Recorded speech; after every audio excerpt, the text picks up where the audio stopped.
লম্বা হওয়ার কোনো দোয়া আছে কি? খাটো হওয়ার কারণে আমার বিয়ে বিলম্বিত হচ্ছে। প্রসব করার ক্ষেত্রে অনেক সময় ছিটা ফোটা কাপড়ে বা শরীরে লেগে যায়, অথবা লেগেছে কিনা সেই সন্দেহ থেকে যায়, তখন করণীয় কি? স্বামীর কাছে অনুমতি নিয়ে ব্রু প্লাগ করা কি গুনাহ হবে? আমি গর্ভবতী, আমার স্বামী নামাজ পড়তে চায় না, এটার কোনো প্রভাব কি আমার সন্তানের উপরে পড়বে? শাশুড়ির অত্যাচার থেকে বাঁচার উপায় কি? শুক্রবারে মসজিদে জুমা শেষ হওয়ার আগে ঘরে মহিলাদের জোহর আদায় করা উচিত নাই, কথাটা কতটুকু সত্যি? আযান শোনার সাথে সাথে জবাব দেওয়া উচিত নাকি সম্পূর্ণ শোনার পর দিতে হবে? সিগারেট খেলে নামাজ হবে কি? আযানের সময় কি সালাম দেওয়া যাবে? অজু থাকা অবস্থায় যদি ঘুমের তন্দ্রা ভাব আসে তাহলে কি পুনরায় অজু করতে হবে? ঘরের দেয়ালে আরবি হরফের ক্যালিগ্রাফি বা ডিজাইন করা কোন দোয়া যেমন আয়াতুল কুরসি, দোয়া ইউনুস ইত্যাদি টানানো জায়েজ আছে কি? অজু করার সময় মাথায় কাপড় না দিলে কি অজু হবে না? ফোনে কোরআনের অ্যাপ আছে, অনেক সময় ফোনে পা লেগে যায়, এটা কি গুনাহ হবে? আমার বাসায় অজুর কোনো ব্যবস্থা নেই টয়লেট ছাড়া, আমার অজু হবে কি? দয়া করে জানাবেন। চলুন আর বিলম্ব না করে আপনাদের প্রশ্ন উত্তরের আলোকিত ভবনে প্রবেশ করা যাক। কলি এই আইডি থেকে আপনি লিখেছেন, শুক্রবারে মসজিদে জুমা শেষ হওয়ার আগে ঘরে মহিলাদের জোহর আদায় করা উচিত নাই, কথাটা কতটুকু সত্যি? এটা সম্পূর্ণ ভিত্তিহীন কথা।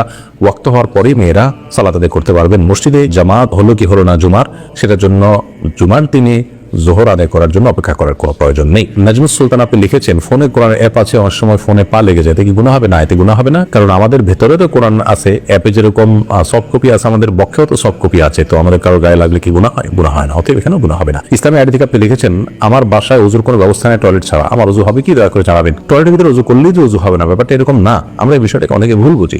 টয়লেটে ওজু করলে বিসমিল্লাহ বলতে পারবেন না, মনে মনে বলবেন, বাস এটুকু। আর যেহেতু বিসমিল্লাহ বলতে পারবে না, তাহলে ওজুটাতে সুন্নাতের খেলাফ থাকছে, এই জন্য বাইরের থেকে অন্তত বিসমিল্লাহ বলে হাত মুখ ধুয়ে তারপরে টয়লেটে গিয়ে পাউডার ধুলেন, সেটা করা উত্তম। আর যদি সেই ব্যবস্থা না থাকে তাহলে টয়লেটে উজু করলে উজু হয়ে যাবে। এমনকি বিসমিল্লাহ মুখে আপনি উচ্চারণ করবেন না, যেহেতু টয়লেটে আল্লাহর নাম নেওয়া উচিত নয়, তাতেও আপনার উজু হয়ে যাবে। বিষয়টা হলো উত্তমের বিষয়। এরপরে মনের কথা এটি থেকে আপনি লিখেছেন, উজু করার সময় মাথায় কাপড় না দিলে কি উজু হবে না? উজু করার সময় যদি মাথায় কাপড় নাও দেন তবু উজু হয়ে যাবে। উজু করার সাথে মাথায় কাপড় দেওয়ার আসলে কোনো সম্পর্ক নেই, বরং আপনি যখন উজু করবেন আপনার তো চুলের গোড়া, কানের লতি, এই সবগুলো ধুইতে হবে, তো আপনি মাথায় কাপড় রেখে এগুলো কিভাবে ধোবেন? এরপর যখন মাথা মাসা করতে হবে আপনাকে, তখন তো কাপড় ফেলা ছাড়া আপনি কিভাবে মাসা করবেন? অতএব উজু করার সময় মেয়েরা মাথায় কাপড় দিতে হবে এমন কোনো বাধ্যবাধকতা নেই। যারা এমনটি বলে থাকেন সেটা নিশ্চয়ই তাদের ভুল ধারণা, বরং মাথায় কাপড় ফেলেও তিনি উজু করতে পারেন, আর মাথায় কাপড় রেখে উজু করতে পারেন। তো মাসা করার সময় হয় কাপড়ের ভিতর দিয়ে মাসা করবেন, আর কাপড় সরিয়ে মাসা করবেন, কিন্তু মাথায় কাপড় না থাকা অবস্থায় উজু করলে কোনো অসুবিধা হবে না। মোহাম্মদ সুজিব হাওলাদার আপনি লিখেছেন, সিগারেট খেলে নামাজ হবে কি? সিগারেট খেলে তার সাথে নামাজের আসলে কোনো সম্পর্ক নেই, বরং সিগারেট বা ধূমপান করা এটা সম্পূর্ণ গুনাহের কথা। আল্লাহ বলেছেন, লা তুলকু বিয়াইদিকুম ইলা তাহলুকা, তোমরা নিজেদেরকে ধ্বংসের দিকে ঠেলে দিও না। বিধায় এমন কোনো কাজ করা জায়েজ নয় যে কাজ করলে আমরা ক্ষতির মুখে পড়বো। ধূমপান স্বাস্থ্যের জন্য ক্ষতিকর, ফাঁকাওয়াটি করা জায়েজ নয়, আর আরো অনেক কারণে এটি নিষিদ্ধ। ইসলাম শরীয়তের দৃষ্টিকোণ থেকে এটি গুনাহের কথা ধূমপান করা, কিন্তু ধূমপান করলে তার সালাত হবে না, ব্যাপারটা এমন না। ধূমপান করে যখন সে মসজিদে যাবে, মুখ পরিষ্কার করে যাবে, যাতে কোনো গন্ধ না থাকে, সেটি আরেকটি নির্দেশনা পৃথক। এরপরে টিটু পপে আপনি লিখেছেন, আজান শোনার সাথে সাথে জবাব দেওয়া উচিত নাকি সম্পূর্ণ শোনার পর দিতে হবে? এর উত্তর হলো যে আজানের বাক্যগুলো শোনার পর আমরা দিয়ে যাবো, মুয়াজ্জিন বলার পরেই আমরা দিব, কিন্তু সম্পূর্ণ আজান মুয়াজ্জিন শেষ করবে, তারপর আমি একটা একটা করে বলবো। ব্যাপারটা এরকম নয়।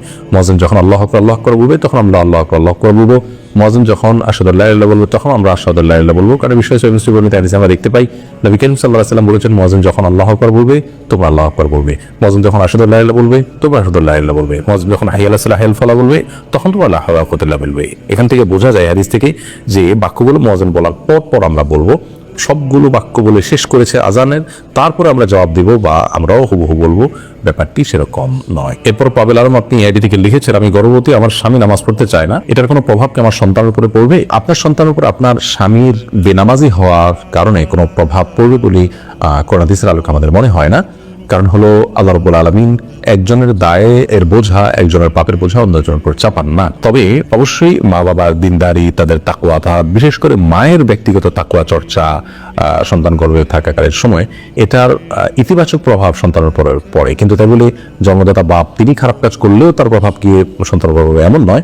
তবে তাকেও যদি সুপথে আনা যায় এবং সালাতের অভ্যস্ত করা যায়, সন্দেহাতীতভাবে একটি তাকওয়ার পরিবেশে আল্লাহর কাছে দোয়া করবেন, তিনি ভালো কিছু চাইবেন, আল্লাহ নেক বান্দা হবেন, সেই সব আল্লাহ তাআলা তাদের জন্য ভালো কিছু দিবেন, সে আশা করা যায়, সেটি আরেকটি বিষয়। কিন্তু বাবার বেনামাজি হওয়ার কারণে সন্তানের মধ্যে তার প্রভাব পড়বে, সন্তানও বেনামাজি হবে এমনটি আবশ্যক নয়। কত খারাপ মানুষের ঘরে আল্লাহ তাআলা কত নেক মানুষ দিয়েছেন। এরপরে বাশির আক্তার আপনি লিখেছেন, শাশুড়ির অত্যাচার থেকে বাঁচার উপায় কি? শাশুড়ির অত্যাচার থেকে বাঁচার জন্য আপনাকে বৈধ সকল কৌশল অবলম্বন করতে হবে। সেই কৌশলগুলো অবলম্বন করতে গিয়ে যেন কোনো গুনাহের আশ্রয় না নেন, আপনি হারামের আশ্রয় না নেন, সেদিকটি খেয়াল করতে হবে।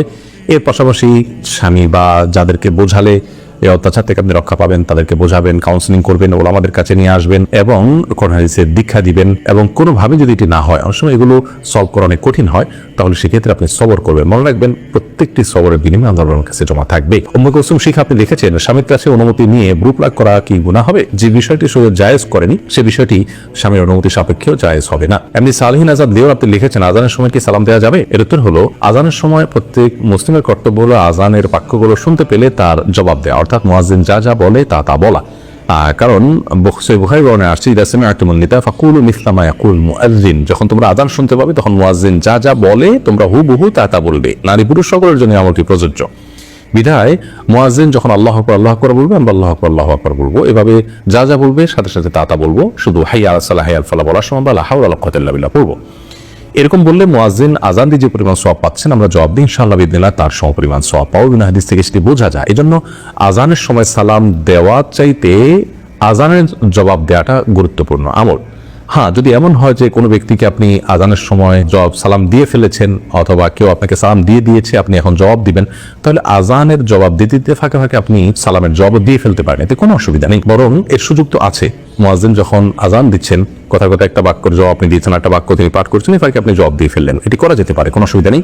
এবং রাদ্দুল মুহতারে এ বিষয়ে ফতোয়া রয়েছে যে এটি করা যেতে পারে। অজু থাকা অবস্থায় যদি ঘুমের তন্দ্রা ভাব আসে, তাহলে কি পুনরায় অজু করতে হবে? অজু থাকা অবস্থায় যদি ঘুমের তন্দ্রা ভাব আসে আর আপনি কোনো কিছুর সাথে হেলান দেওয়া অবস্থায় না থাকেন কিংবা চিত হয়ে শুয়ে না থাকেন, তাহলে সেক্ষেত্রে আপনার অজু ভাঙবে না। বসে বসে যদি আপনি ঝিমান এবং সেই ঝিমুনির ফলে যদি আপনি এদিক সেদিকে হালকা ঢলেও যান, তাতেও আপনার অজু ভঙ্গ হবে না। তবে হ্যাঁ, ঝিমুতে যদি আপনি পড়ে যান তাহলে অজু ভঙ্গ হয়ে যাবে, অথবা হেলান দিয়ে যদি ঝিমিয়ে পড়েন তাহলে অজু ভঙ্গ হয়ে যাবে।